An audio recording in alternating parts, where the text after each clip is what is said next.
All right, hello everybody. This is our, I think, third TrainOn webinar. Yeah, third TrainOn webinar, and here we have a special guest today, Alex Salas. He's the Chief of Awesomeness at eLearning Launch. And if you follow his page on LinkedIn, you are going to get so many great talks. And he has a studio, so you can see that he's pumping these out.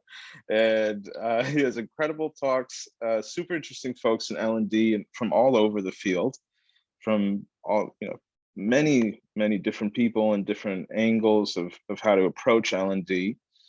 And yeah, he gets advice on all those things and gives advice and a lot of practical advice.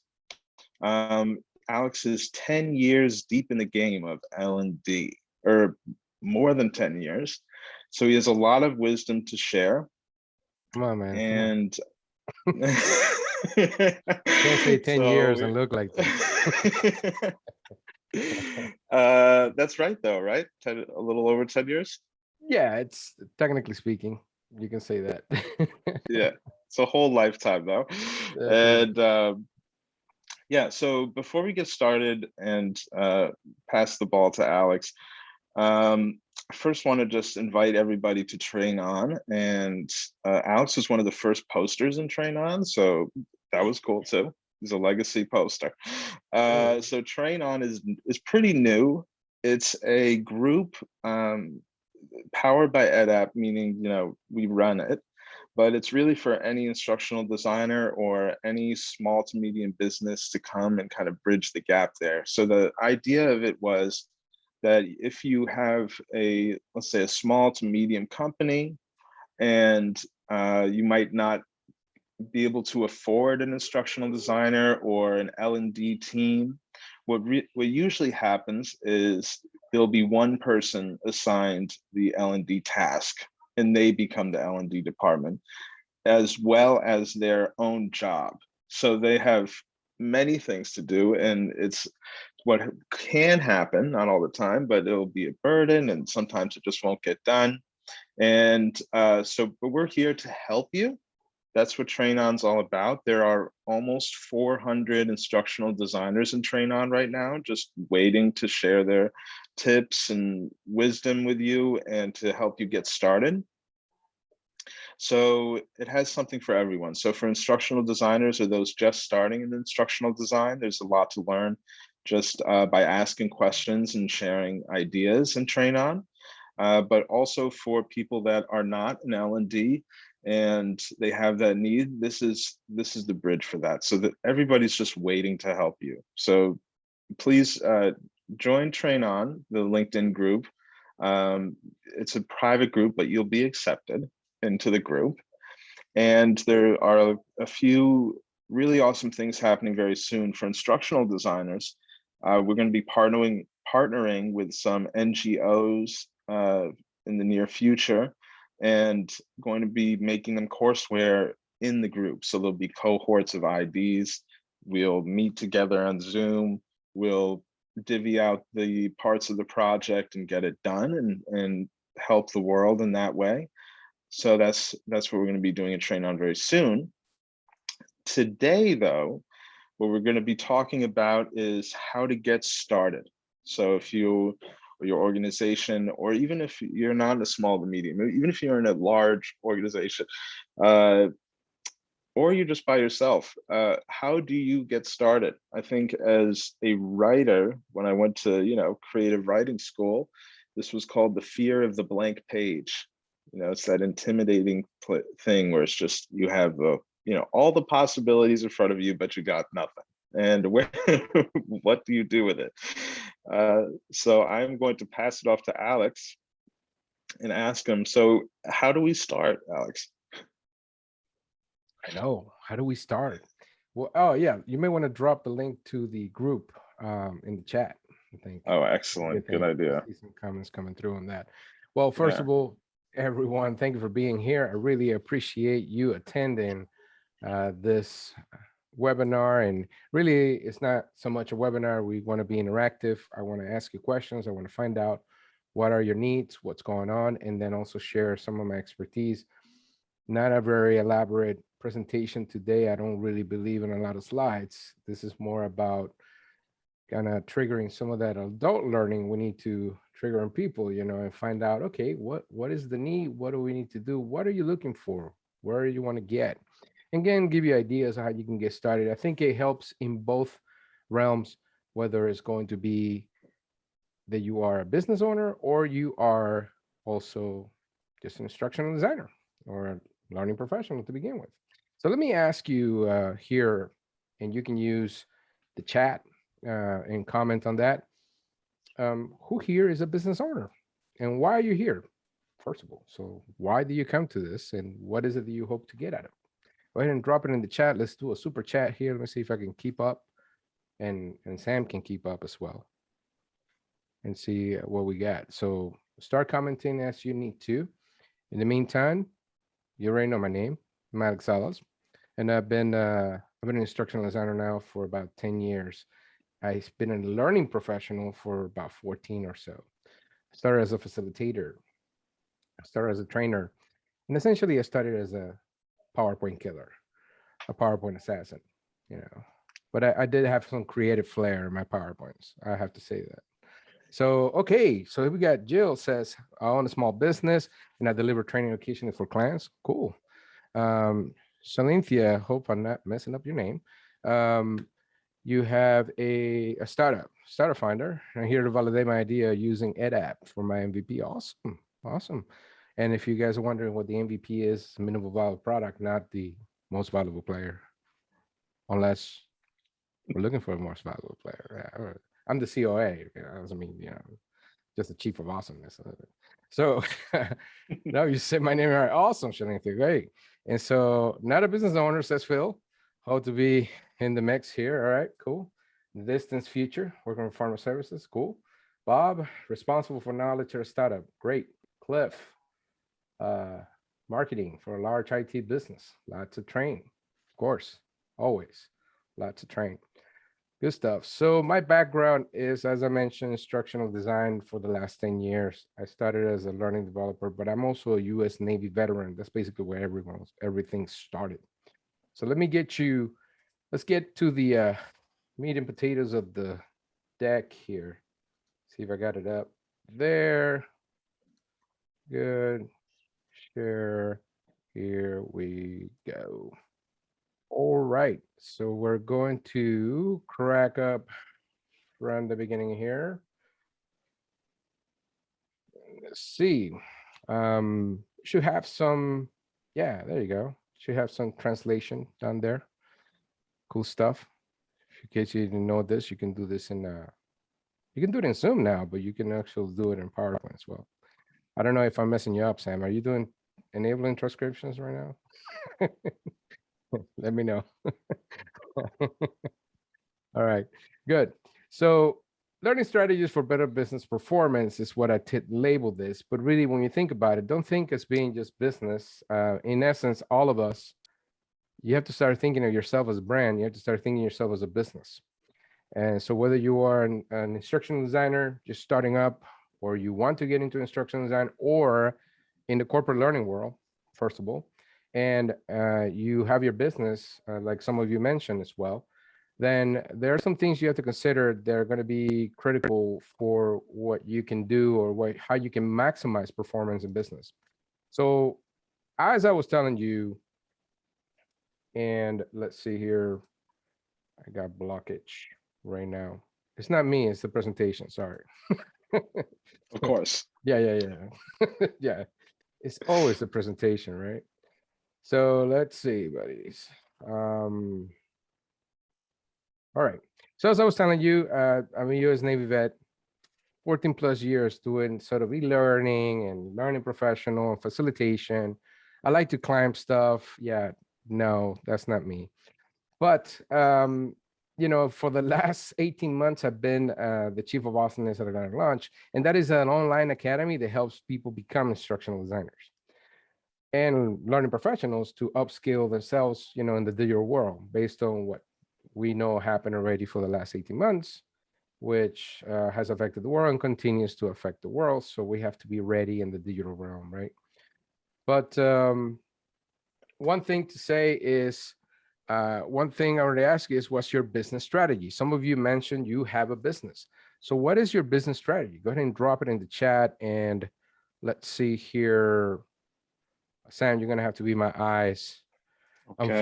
I'm flying blind, bro. Flying blind. Start using some Top Gun here. Come on. Yeah. What is it? Maverick? Okay. Yeah. I don't even remember the names. Okay. I'll be Val Kilmer. Yeah. Supply. Goose, right? Isn't it Okay, Goose? we have no strategies yet, but they'll probably come in. No strategies. Okay, so we have Yeah. mentions of no strategy, and and that could be dangerous when you start a business, right? Because I mean, you want to have some kind of idea of what you're going to do going forward, but that's okay. It's a good thing in today's world. We're in that volatile, that VUCA, right? That VUCA. Yo, pass me the VUCA. Yeah. So we're volatile. We don't, things are unknown. Things change all the time. That's all cool. So the key thing is you want to identify what your business strategy is. And obviously, if you don't, or if you do know, some people know what their business strategy is. That's usually an easy thing. It's easier than anything else. But when it comes to learning, or when it comes to equipping your people with the skills, when it comes to supporting your people, that becomes a problem. And that's an interesting thing, right? It's like, okay, so you know what you're doing in your business, but how do we support the business? How do we support the people? Because the people are the people are the ones that run the business. So in that sense, I wanted to say that you need to have some sort of universal learning and performance strategy. And there is some sort of thing like that. And primarily, we have a couple of things you have to think about. You have to think about the business that you're in. Are you in the corporate setting, or are you in higher ed? What is the actual business you're doing? Are you selling educational products, or are you helping people do their jobs better? And in most cases, instructional designers land in the helping people do their jobs better. One of the problems that we may have is that we are so entrenched. When you go get anybody here, who here has master's degrees? Like education, master's degrees, graduate degrees, bachelor's degrees in instructional design or education, right? We get so entrenched into the whole education realm that we try to apply the same formula that works for colleges to a business. And the problem is that doesn't really play out too well. So primarily, when you look at this diagram, what I want you to think is that there are things that you are going to drive. There are things that the employees are going to drive on their own because perhaps they don't have the resources or they lack the support. And there are things you can help all the way in the front lines. I told you I was a military guy, right? So you got to have that front line cover. Because if you don't have the front line cover, you'll have holes that go down to your center. So you go ahead, Sam. Oh, just want to let you know that you have a strategy here. The same thing. So in response to what is the strategy goes, the same thing we do every night, Alex, try to take over the world. Seriously, it's to outperform, out-adapt, and provide outstanding service as a healthcare utilization company. Fantastic. Great. So you know what that strategy is. That's awesome. So how do you do that? How do you outperform? How do you do those things, right? Well, the key thing is your team has to be tight. Your people need to know what they're doing and how they're going to do it. And so primarily, one of the main things you want to cover is that front line. So performance support, and a lot of people get confused with this. Like, what is that? We say performance support, or we say instructional design. Is that instructional design? Well, it's not instructional design in the sense that we're building courses, right? And courses are fine. Courses belong in somewhat of what you do, but it should not be the only thing you do. So as an instructional designer, you can identify first what are the performance needs to cover that front line. In other words, how do people know what they need to do, why they need to do it, how they need to do it? And if they don't know how, who they get in contact with, right? And in most cases, that is not documented, or that is not provided in a company. It's not clear. So and that should be clear as day. Well, not, it should be made clear as day. I think that when you're in a company, it's not necessarily. but to say Correct. what Correct. I love that. So what do you need? Why do we need to know this? How do we do this? And if I don't, who? I think that's a really, really good thing. I just wanted to reiterate that. No, for that's good. people. That's good. So yeah, so the main thing is like, look, I'm not saying, hey, don't do instructional design because instructional design doesn't. No, instructional design is needed because that's going to help you set up the actual structures and use some of the theories that we know so far that we learn in a you know, how to facilitate information, how to facilitate action, how to not overwhelm people, right, and all those things. But one of the key things, you know, one of the biggest mistakes that a lot of organizations make, it doesn't matter what size it is, they don't have this front line. You know, that front line happens just naturally. And the problem is it happens naturally because it's not there, right? So what do people do? They rely on this stuff right here, informal learning. So what is informal learning? Well, informal learning is something you're not driving. It's just something that employees do on their own, right? So for example, if your resources, if I'm an instruction designer and I'm joining your organization, your company, when I get in there, as Sam was mentioning, a lot of times it's one person that gets appointed to be the manager and they're everything, right? They have to make everything. They have to hire a team if they get lucky or whatnot. But how do I know what I need to do? How do I know what is it that I need to do and why? And then who are the key contacts? Well, I have to learn the business, and an instructional designer has to learn their business. Whatever business you're working in, you have to learn that. Now, if you're a business owner, you don't have anyone, right? You also need to focus on this, and you can use many resources, including things like EdApp or other tools, to create that kind of support, to create and kind of communicate and manage the support. So when we're looking at networking here, we're looking at digital tools that people can collaborate online, right? They can collaborate digitally and leave some kind of print on what needs to be done, why, how, or who. Yeah, the information changes. Of course, the information changes, but that doesn't mean that you can make that effort. If you make that effort, then all you have to do is rearrange behavior, because if you don't have this support, people naturally are going to find their answers, right? If I don't have any supports that teach me how to do the job or when I need it, what do they call it, just in time, right? Which is not always training, it's just in time information. I'm going to find it. And how I'm going to find it, I'm going to ask you that in the chat. What do you do when you don't know how to do something in your work? I'll tell you what I do. I ask Molly. Exactly. Who is sitting right next to me. You're gonna ask Yeah. Molly, right? So Molly is gonna feel great because Molly is gonna feel needed, right? Or Molly can be annoyed because Molly's getting 10 questions from you every day, or the same week she's getting the same questions, and Molly be saying in her head, "What the heck is wrong with Sam, man? I already told him this like 5 times, right?" Or or Molly should be, maybe she's just happy to do that, and that's great. But the thing is that sometimes you're going to be going to performers, high performers, and you might be stopping what they are doing. You might be impacting their performance. So overall, for the business, that's not really a good strategy. A universal learning and performance strategy, right? So let's talk now about the usual stuff, what people always talk about. Learning management systems. You need one. Well, maybe you need one. The reality is, you know, you have to get past this whole situation where you're going to need one. You're either going to buy somebody else's stuff that already has a bunch of content, or you're going to do something on your own. But the reality is that when you are in special industries, you're going to have to prove that you're doing this annual training that needs to be done, right? Either if it's ruled by the Department of Labor, if it's in the health insurance or health care, HIPAA, all the stuff, right? Finance with the SOX acts and all that.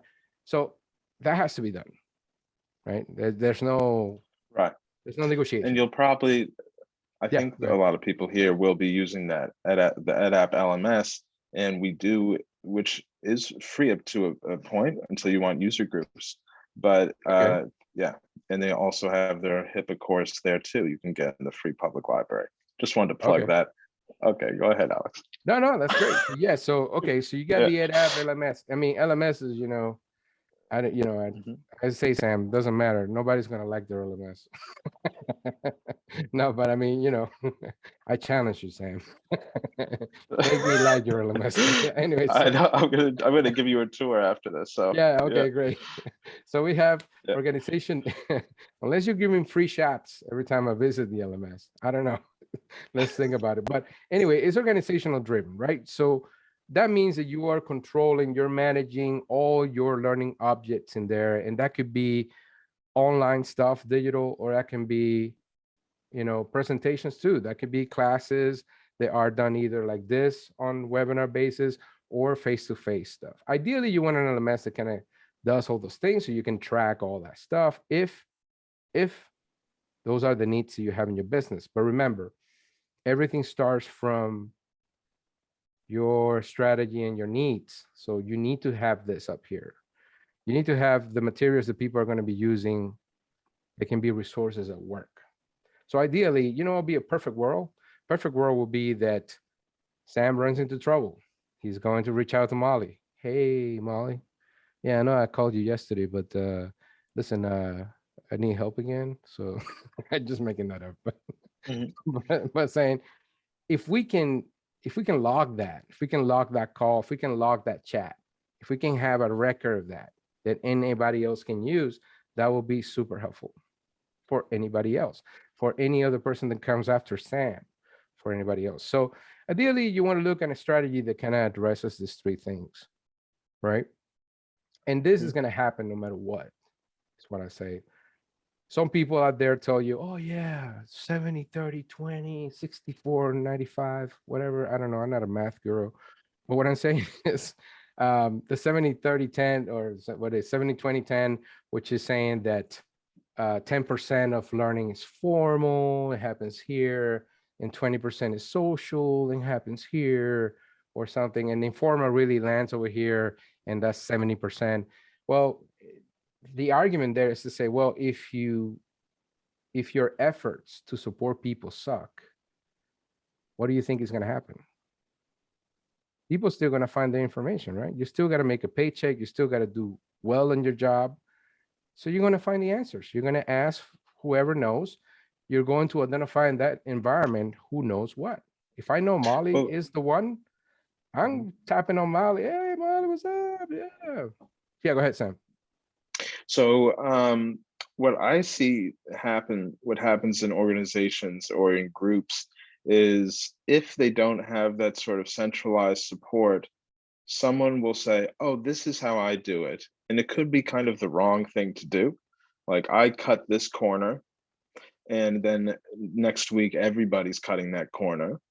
Correct. And so you need to have a kind of a control over a kind of a center where the things you want people and the way to do it lives, right? Correct. And so we also have something, that's why we really promote discussion boards, because chats do happen and people do share on these discussion boards. And then there's a record of it. And actually, if as an instructional designer, you can go back and look at what people are saying to each other and how they do things, and No, then kind of absolutely. centralize it. Yeah. Yes, you can do discussion boards. You can encourage, folks on internal platforms such as, let's say, just to name a platform out there like SharePoint. A lot of people do Microsoft, so they can use like a SharePoint platform, have a website and some stuff. The problem is, you know, it's not really about the tool sometimes, it's about the strategy behind it. So as you mentioned, Mhm. hey, control of information is going to be a problem. People can say or whatever. Here's my response to that. If you have this, then you may not have to worry about that. And if this deviates, you still have this. So if the world is not going to be perfect. People are going to make mistakes. Even if you still have beautiful training or you have the best training in the world, mistakes are going to happen. There's going to be someone out there that's going to make a different age. But I want to ask anybody here that's watching this and is kind of looking at it, does this make sense to you? If not, what questions do you have about it before we move on and show you something else? So go ahead and come in the chat, let us know. But ideally, again, the message is you have a business, people need to do job. Within that job, they have different tasks, right? Well, take care of that first. Take care of what people need to do, people, the type of work they need to do, what tasks are involved. And then you can concentrate on providing certain supports that trickle down to informal learning, which is the discussion boards or other things, chats, video, right? I mean, there are different ways to do things. Just remember, every expert in the organization, it has currency in their heads, right? And that currency you're not taking advantage of. And when they What? leave the organization, that currency leaves with them. Yeah, go ahead. Right. So yeah, and when someone leaves, yeah, it goes with them. That's a big issue. That's why we have a discussions feature that you can so if someone puts their knowledge and puts their wisdom on that board and then they leave, we have some remnants of what that knowledge was before they take it out the door with them. But but for like a practical advice, what would you suggest? Let's say I'm a manager at a medium-sized company. How do I know what people need to learn? How do I do that assessment? Do I talk to my employees? Do I see what they're doing from day to day? Do I see what they think needs to be done? What would you suggest for that? Let's say, yeah, that is those are the foundational processes of instructional design. I can definitely going to tap into that here in a sec. We do have a comment from Cliff saying, so you're starting from the outside. Most of us find informal learning to be first touch point. And you're right, Cliff. And that's because, like I said in the beginning, many businesses don't have this, right? They don't have that. They don't see value in it. But however, somehow we think, well, if we don't have this, we can make courses and put them in here, and that serves the problem.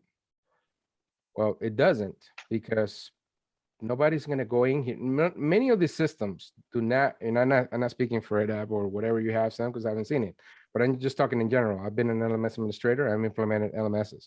No one goes into a course to go search for answers for their job needs. All right. It's not made for that. It's not made that way. So it's almost like, carrying a dictionary with you to find a word or something when you can just Google the thing. So, that's basically what that comes down to. But ideally, yes, you want to meet those business needs, which is what Sam is addressing to, that we're going to get into real quick. So let me move on for this and then bring out something else, that you have to be digital, and you have to create digital learning experiences. Why? Because, well, a bunch of people got caught by surprise last year, right? Everybody was happy with face-to-face. Everybody was like a back burner with eLearning, back burner with IoT webinars. And then this stuff became the forefront, right? Because there were no offices, you couldn't go. So sustainability is important and readiness is important. So now we can learn a lesson. And if you're starting a business now, you definitely want to learn lessons from that, is that you want to be covered on all fronts. So the LMS helps you in that perspective in terms of the collective knowledge and taking care of the compliance and reporting and tracking. But you have experiences you have to create. So some of them are going to be asynchronous, right? And that means not at the same time. That means you're e-learning, and that could be e-learning. That could be, and when I say e-learning, I want to make sure you understand, it's not, e-learning is not just a course on an authoring tool. E-learning means anything that is digital. So a PDF can be an e-learning asset. A video can be an e-learning asset, right? So those things, a web page, same thing. If you're making it for the purposes of transferring skills, knowledge and skills, then that is e-learning. So that could be an online solo situation. And some people like that. Some people don't need to engage with other people and start asking questions or like that. They could just do the thing and get the information they need, read it up. My wife is one of those, for example. I'm a video guy. I love video. I watch a good video, well done, quick.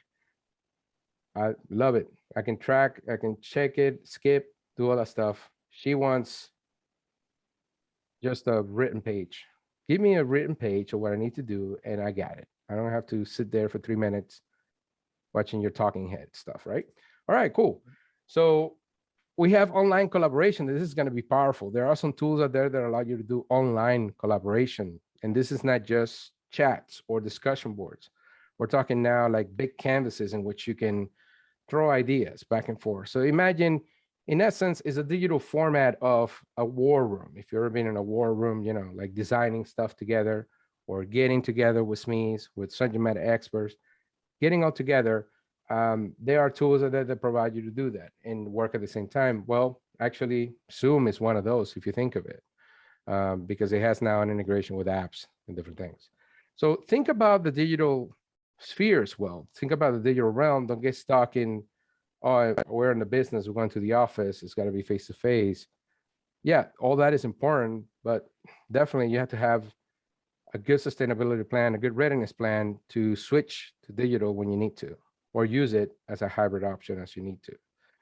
All right, so let's talk about the comments that Sam was talking about, right?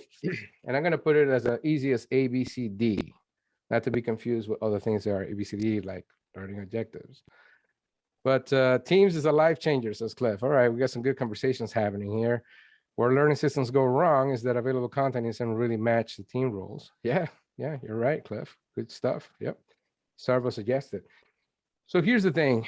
You have to know your organization. You have to know your business. And when I mean organization, I mean this pillars right here. Audience. You have to know your people. Who are they? What do they do? You know, those are the key critical things. What they do, where do they work? Do they work in an office? Do they work in a house? Do they work in a bus down by the river? I don't know. Just figure it out, because those are going to be different needs. You can't make things from the castle and expect that the peasants are going to love it. Right? So absolutely. Yeah, so keep track of that. And how do you do that? Well, there's different things you can do. You can partner with IT and monitor behavior, for one thing, if it's not unethical. The other things you can do is actually ask people, get people involved, and say, hey, where do you work? What do you do on a regular basis? And what are their needs? What are the responsibilities? Do we need accessibility? Do we need working in the field, not always in the office? So how do you provide the resources they need? Remember those performance support aids? Well, where are you going to serve those? Is it going to help if you have a website and the person never uses a phone or uses a laptop? Most likely, maybe not. Take this person. Think from the castle. I think it does. I think tone is so important. So if your audience is, like fun, joking types, they might not take to the $5 words that have 8 syllables. So no, you got it. Yeah, matching your audience on their level. That transpires in so many levels. Yeah, you're right, Sam. So that transpires in many levels. I mean, we're talking right now. Look, I'm asking you to look at it from the organizational lens, right? So overall, who are your people? What do they do? But now when you get into, if you're an instructional designer and you're getting into, hey, we have the sales team. Sales team is not really performing that well. They have problems closing, blah, blah, blah, blah, right? And then you'll hear different perspectives. You'll have a boss that will say, oh, I think it's the new software system. It's the new CRM. That's why they're jacked up. We're so much better with something else. So you have to gather all that information, but primarily what you want to know is, what are the job tasks? What are the job tasks? What do they have to do? So closing is the task. Great. Well, how do you close? What's the technique to close? What do you guys do? Right? Oh yeah, we do this, or we do emotional reciprocation with some good positioning. I'm throwing all the sales terms out there, right? Oh, okay, great. Then find out, well, who's messing up? Because if you have a team of 50, but only 2 people are messing up, then that means you don't have to train the other 48, or you don't have to provide anything for the other 48, right? So that's the thing where you have to know, okay, know your audience. You have to know your audience, and that's part of analysis. Of course, analysis is way deeper than this. I'm just giving you a quick glance from the outside. So let's talk about barriers. We talked about before about the LMS. Well, the LMS can be a barrier if we don't design it well, if we don't implement it well. And that's something you want to consider. So again, remember the whole line from the castle, right? Still in the chat. Don't design things from the castle that people are not going to really use. If I have to go through a portal to go through the little dragons so I can get to the castle, and I gotta evade these arrows that you're throwing at me, security protocols, SOAP errors, all that stuff, those are things that you want to know. It's about the experience. If I'm gonna have a bad experience the first time, what makes you think that I'm gonna come back to this thing later? Only when you tell me that I have to, right? All right, connectivity.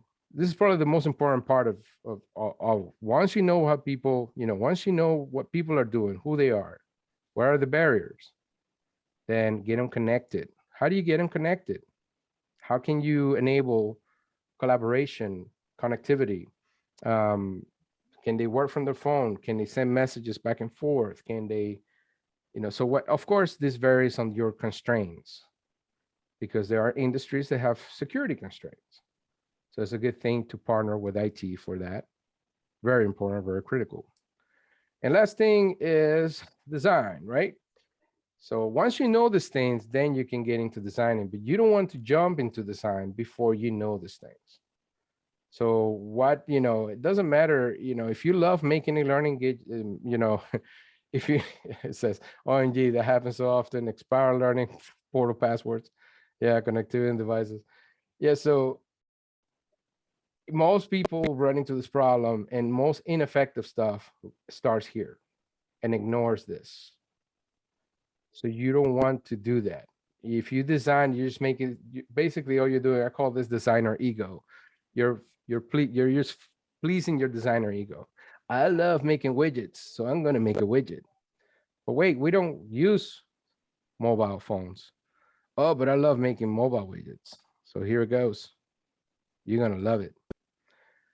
So any questions on this, guys? I've seen some comments already. Good stuff. Great. And again, you find a tool, you can connect with me on LinkedIn. And if you see me there or not, go ahead and send a connect. You can actually use your phone right now and find my profile.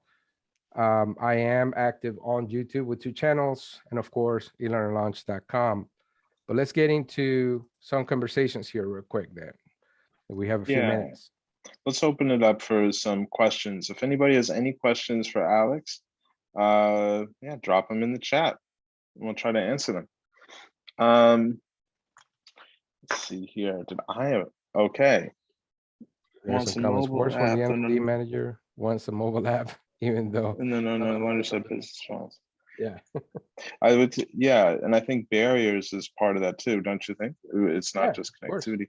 Yeah, a lot of these things they go together. From a design standpoint, Alex, if we were to look at and because I'm a writer and all of that, if we were to try to find the tone of what would be most effective for, let's say, a sales group, what would you do to kind of figure that out? Well, that we can make assumptions on generalities, right? So generalities about sales folks.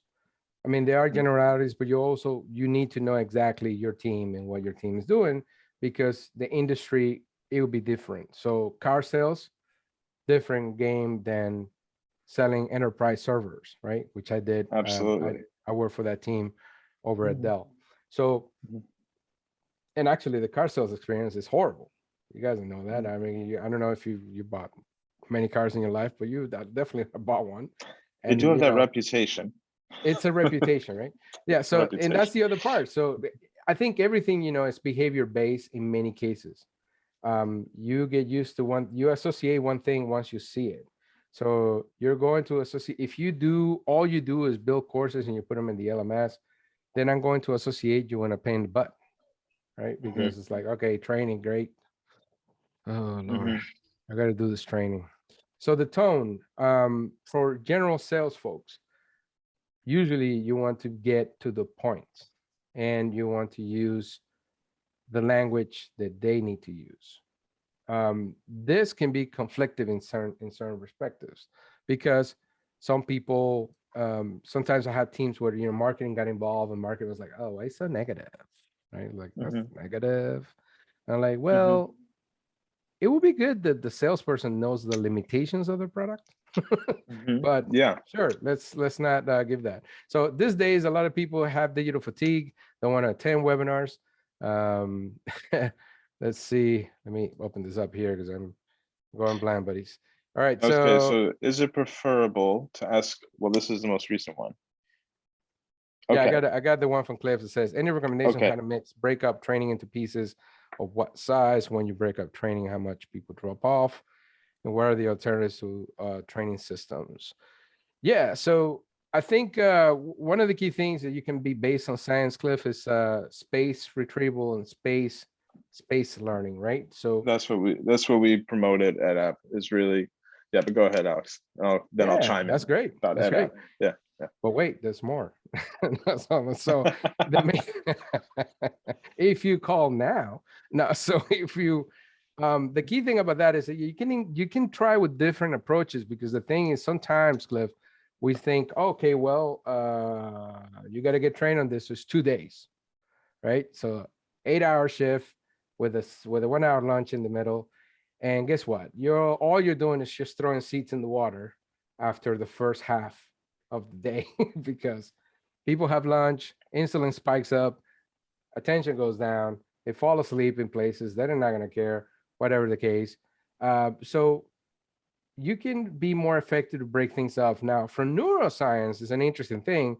There's this one guy, I wish I could remember the name, but I call people's names. But anyway, the notion is that the ideal spot, the sweet spot for teaching online anything and breaking this stuff new is 90 minutes.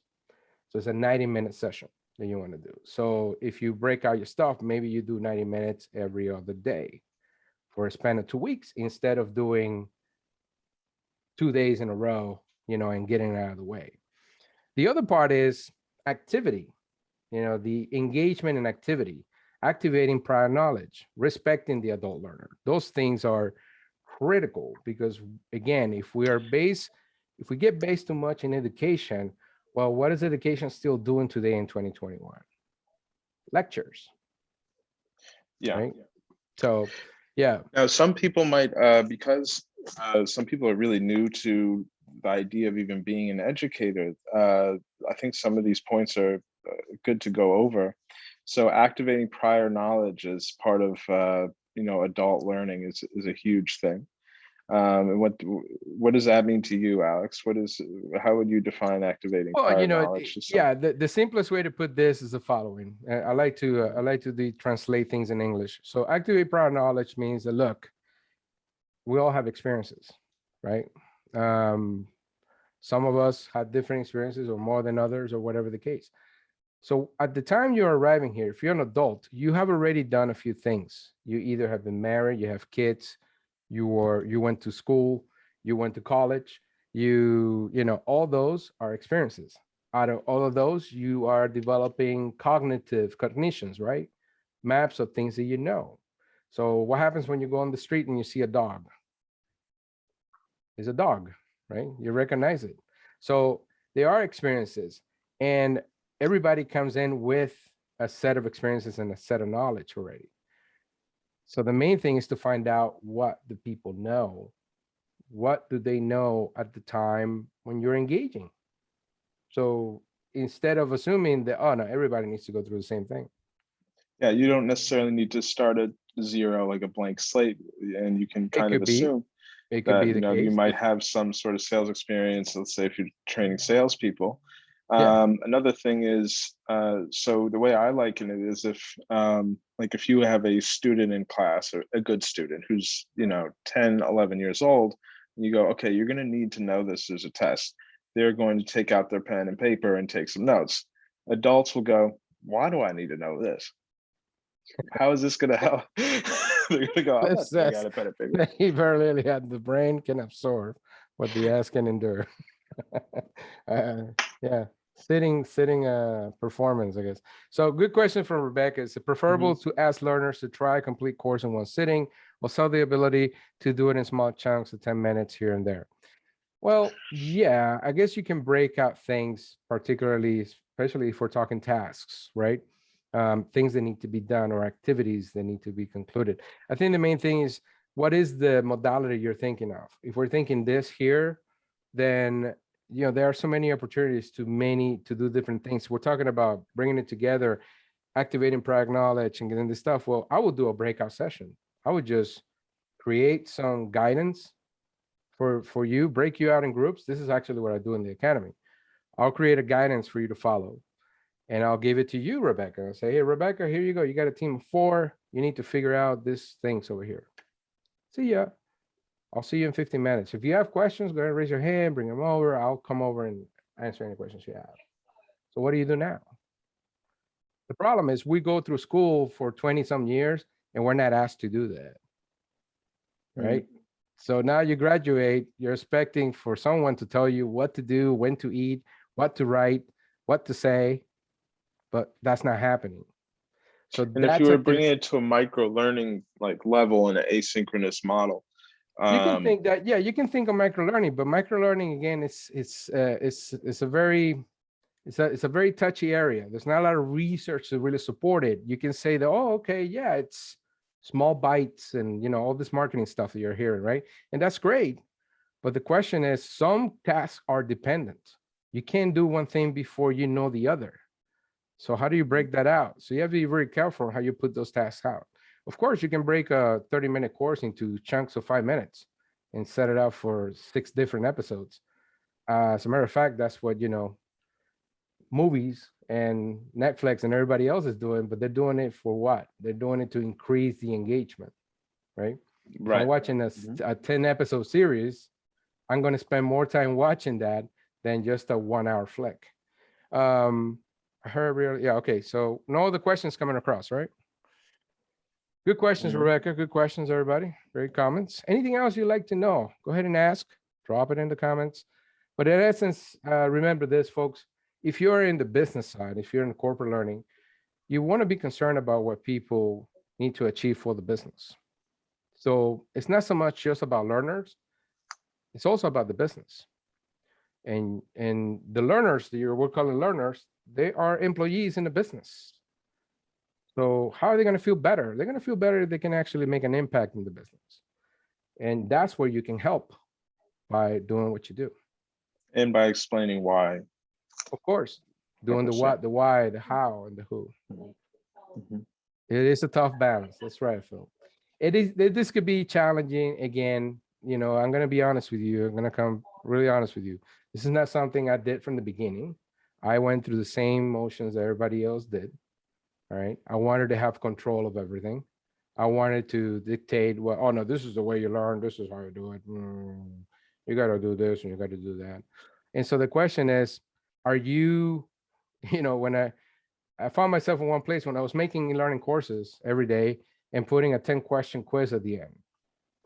So what am I doing here? Am I actually helping someone do the job right? Or am I making awesome quiz takers? I wasn't even doing any of that because people were just acting like it was high school. One person will pass the quiz and then give the answers to everybody else. So right. Yeah. No, it's super important. If with any interaction or quiz, you have to really think about, am I testing spelling here or am I testing actual skill that you're going to learn? The business want the quiz. Yeah, look, I think at a certain point you needed the quiz because you needed the completion in the LMS. But today you don't need it because Score, they have done, some apps have done a few things, so you don't have to do the quiz. But yeah, I get what you're saying. What I would I mean, in like to compliance, encourage everyone, yeah. just to Mhm. touch up, in compliance, a lot of the things are your hands, right? It's all about regulations, and the government does a horrible job of that. So anytime the government's involved, you're gonna see stupid stuff coming. Oh, I want a report for every single person that took this individually and what the quiz results were and all that. So What I would like to encourage people to do is to really look at how you can make any courseware that you have more reflective. And I think that that's one of the most important things is to say, okay, you're learning the skill. You don't just know what the skill is and what you're supposed to do, but how you're going to apply it the next day. And that's like a super important thing. Part of that is prior knowledge. Part of that is asking them, or one of my favorite questions and to ask a learner is to go, okay, how could you use this tomorrow? And automatically it assumes that you can, and it pushes you to go, okay, how am I going to use this? And you have to yeah, draw an experience. no, So of like course, so questions of like that, I course. think are better than necessarily questions are like, do you remember what happened 2 slides ago? Or do you remember what happened in the beginning of this lesson? But really to have those open-ended reflective questions that say, how can this be applied tomorrow? I think is one of those Yeah, that could fundamental be kind of things. that could be a thing. And I will say also, if you want to take it further, is that you should have, instead of providing content, you should have content as a resource and provide activities that are relevant and simulate what people are actually going to be doing That's a great point. Yeah, in the workplace, rather I than love that. saying, here's a concept, answer this. So, it's like the whole thing of, it's all the thing, task over topics. So, that's the difference. When you're Yeah. making a course that is an educational course, is topic based, right? Hey, customer service 101. Here are the Hmm. basics, right? As opposed to, how do we here at EdApp do customer service? What do we Right. believe is that? Here's what you do when the customer is mad about whatever, right? Hmm. Those are Hmm. the key things. So yeah, That's a really great point. awesome. Okay, awesome. Hey, you're the chief of Hey, awesome.